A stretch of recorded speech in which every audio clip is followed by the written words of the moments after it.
you see questions that is related with GF, this means that we are talking about GFX, and it's not G multiplied by F. No, it's not. In functions, we don't usually multiply them, or even FG, then it's talking about FGX, and all these are composite function. Even F inverse, we are talking about F inverse X. Okay, so composite function means that we are going to do the mapping twice.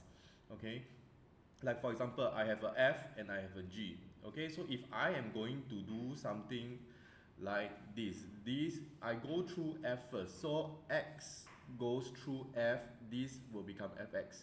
So again, over here, this is called the domain of X, domain of F, and then this will be called the range of F. These are all the Y values of F.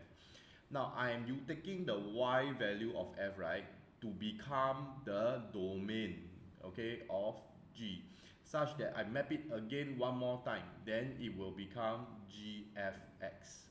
Okay, so this is called the range of GF. Okay, now the one that we did the first, so in this case, this function is called GFX. The one that is on the inside is done the first. Okay, so you see it goes through F first, right? Yeah, so that's why I underline GFX. So Fx is done first. Then you will see that, oh, there's actually an interchange down here. Okay, and this interchange is extremely important. Okay, why is this so? In order for G to be able to have values, the domain of G, you realize, you look here at this red box, the domain of G actually depends on the range of F to do the mapping. So that's why it's important to understand this interchange, that in order for GF to exist, then the range of F, because the Y values of the first function that we use must be a subset of domain of G.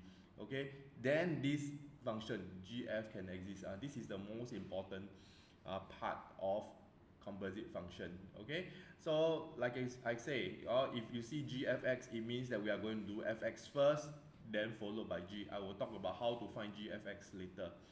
Okay, so yeah, this is the interchange that I talk about, very important. The range of F becomes the domain of G. So in this case, it is for GF to exist, the range of F must be a subset of domain of G, this part subset. Okay, because the interchange must happen, and then in order for G to use the X value, the Y values must fall inside the domain of G. Okay, this is the part. And the important property is, if I want to know what is the domain of the FG, it always depends on the first function. So FG is the first function is G, it always depends on the domain of G, because these are all the X values that we are going to start with.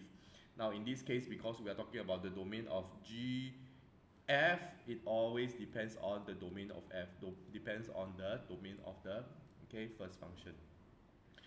In this example, we are going to talk about how we are going to find FGX and GFX. Okay, so these are two different functions. FG and GF, they are not the same thing. Okay, before we find what is GF2 and FG2, let's do a more complicated one, in the sense that, okay, let's find out what is F of GX. So I want you to always underline the first function that you're going to use, which is GX.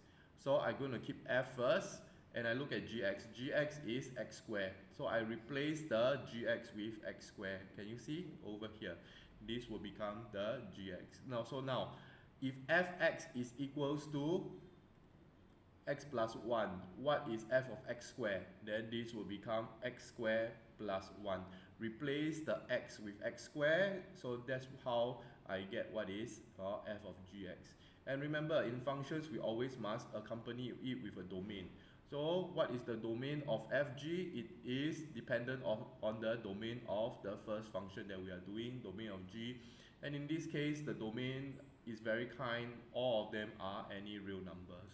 Okay, so we can easily find what is Fg2, and that is going to be 2 squared plus 1, and that will be 5. Okay, there are simpler way to do this, but in this case, I want you to see how to find Fgx and GFX first before we start in the value of X. Okay, now in this case, the other way, if I want to find G of Fx, again I underline Fx, I keep G. Now I look at fx. What is fx? Look at the blue one. Fx is x plus 1. So I replace the fx with x plus 1. So if gx is equals to x squared, what is g of x plus 1? Replace the x with x plus 1, replace the x with x plus 1, and I will get x plus 1 bracket square. Domain of gf depends on the domain of gf depends on the domain of f, and in this case it is still a real number. So what is gf2? I'm just replacing 2 into my x. I will get 2 plus 1 square, and that will be equals to 9. And this is how you find composite functions.